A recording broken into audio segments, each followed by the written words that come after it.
मैं इस वीडियो में बात कर रहा हूँ प्लिंथ बीम से घर में क्रैक। लेकिन यकीन मानिए, अगर ऐसा कुछ घर का काम रहा तो फिर कुछ भी कर लें आप, क्रैक आने के चांसेस 100% बन जाएंगे। लेकिन अगर आप पूरा वीडियो देखते हैं, समझते हैं, तो मैं कुछ ऐसे पॉइंट्स बताने वाला हूँ जिससे अगर आप समझ लोगे तो घर में क्रैक्स कभी नहीं आएंगे। अब देखिए, सबसे पहले समझना यह है आपको कि प्लिंथ बीम होता क्या है। अगर हम बात करें कि what is a plinth beam, तो इसमें प्लिंथ बीम एक तरह का रेक्टेंगुलर आरसीसी मेंबर है जो बिल्डिंग के पिलर्स या कॉलम को सपोर्ट करता है, और यह एक फाउंडेशन और प्लिंथ के एक इम्पॉर्टेंट पार्ट में से एक है। यह प्लिंथ बीम जो है, ये जनरली आप लोग जो समझते हैं वैसा नहीं है। फिर यहाँ पर कुछ कन्फ्यूज़न ये आता है कि हम प्लिंथ बीम ज़मीन पर दें, ऊपर दें, इसके नीचे जुड़ाई करें या नहीं करें। ये बहुत सारे आपके दिमाग में डाउट्स चलते हैं। लेकिन अगर आप एक सही तरीके से काम कर रहे हैं तो ये वीडियो में बने रहें, जिससे आपको ये सारे डाउट्स आज क्लियर हो जाएंगे। लेकिन कुछ समय आपको देना पड़ेगा वीडियो में। देखिए, होता ये है कि यहाँ पर अभी पूरी प्लिंथ की कास्टिंग हो चुकी है और यह आपका 2.5 फीट ऊपर है।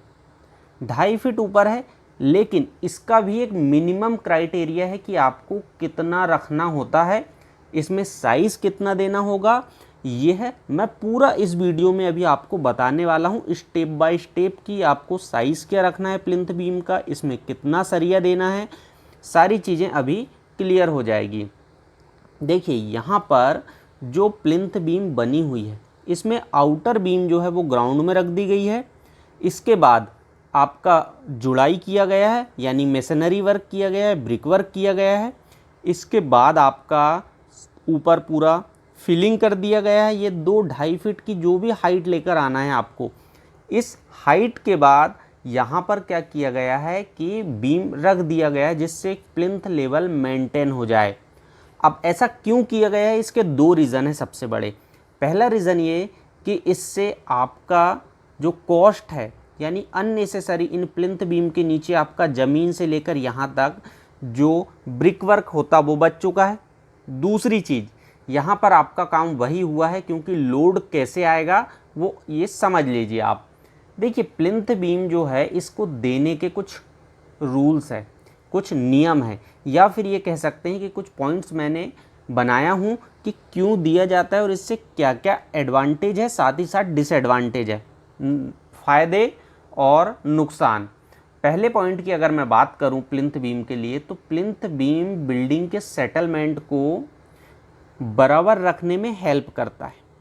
प्लिंथ बीम जो है, इसका जो सेटलमेंट होता है उसको बराबर रखने में बहुत ज़्यादा हेल्प करता है। किसका? घर का, या फिर एक जो पूरा हमारा फ्रेम स्ट्रक्चर है उसका। अगर आप ऐसा नहीं करते हो तो ये देख लीजिए, यहाँ से आपकी जो ब्रिक वर्क है ये अनइवन हुई है, वो इसी कारण हुई है।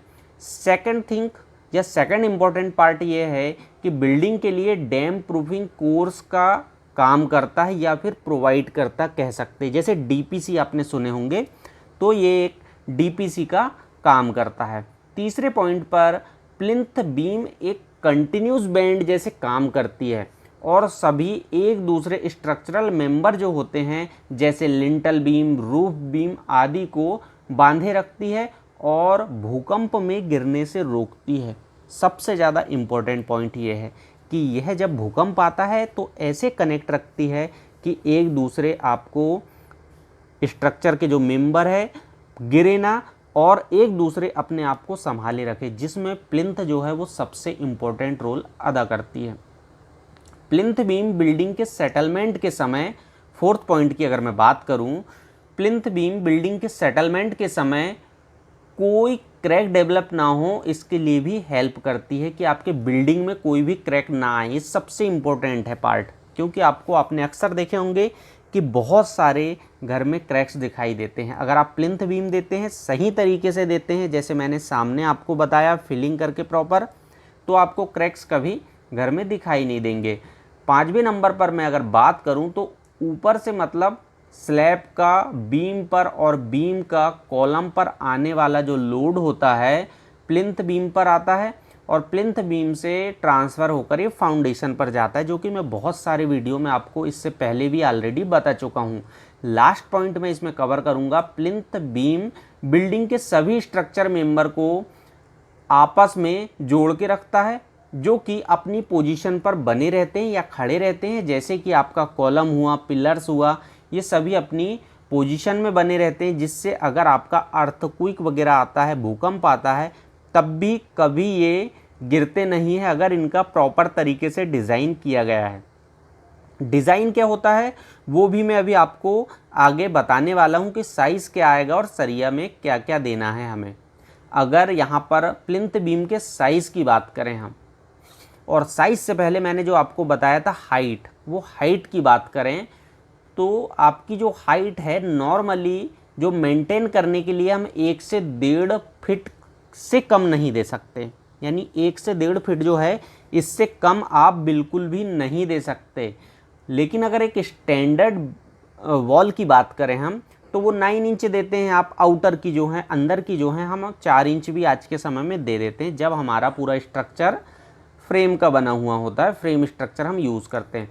तो यहाँ पर बात ये थी कि आप जो दे रहे हैं नॉर्मली वो 1 से 1.5 फीट दे रहे हैं, लेकिन ये आपका पर्याप्त नहीं होता है अगर आप जहाँ पर रोड नहीं बनी वहाँ देते हैं। अगर आपका कॉलोनी में है या फिर रोड बन चुकी है बहुत अच्छी जो टूटेगी नहीं, वहाँ पर आप 1.5 फीट भी देते हैं तो पर्याप्त होता है, 1.5 से 2 फीट। लेकिन जहाँ रोड नहीं बनी है वहाँ पर कोशिश करें आप कि इसे लगभग 2.5 फीट के आसपास प्लिंथ आपका लेवल रखें आप, अंदर फ्लोर का लेवल। अब अगर वॉल की बात करें तो जो 9 इंच देते हैं, इसलिए बीम के साइज़ क्या आएंगे सबसे बड़ा आप लोग ये जानना चाह रहे थे। जो हमारा साइज़ है हम बीम का देते हैं एक नॉर्मली थंब रूल के अकॉर्डिंग, तो 9 बाई 9 का हम प्लिंथ बीम का साइज़ दे सकते हैं, जिसमें हम 12 mm की 4 रॉड आराम से इसमें दे सकते हैं, और एक एक्स्ट्रा भी आप दे सकते हैं अगर आपका स्पान या फिर दूरी ज़्यादा है तब।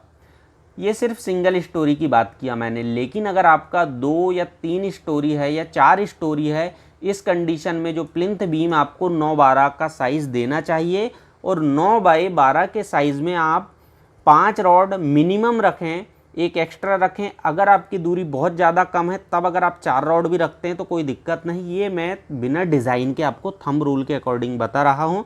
इसमें डिज़ाइन अगर करते हैं तब आपका फिर 4 रॉड, 6 रॉड, 5 रॉड आ सकती है। लेकिन हमेशा मैं एक चीज़ कहता हूँ कि डिपेंड करेगा कि इसका डिज़ाइन जो है किस तरीके से किया गया है, कितनी स्टोरी के लिए किया गया है, और आप यहाँ पर कितना लोड देते हैं। ये सारी चीज़ें हैं। अगर आप समझ गए होंगे पूरा वीडियो तो आपको पता चल गया होगा कि एक बिल्डिंग में क्रैक आने के लिए प्लिंथ जो है आपको कितनी अच्छी देना चाहिए। आई होप आपको पूरे वीडियो में कुछ सीखने को मिला हो, कुछ समझने को मिला हो। अगर वीडियो अच्छा लगा हो तो लाइक, शेयर और सब्सक्राइब ज़रूर कीजिए। और एक नई सीरीज़ जो है जीरो से हीरो, उसे भी आप जाकर देख सकते हैं, प्लेलिस्ट में आपको मिल जाएगा। ये पूरा इसमें चैप्टर बाय चैप्टर हम कवर कर रहे हैं।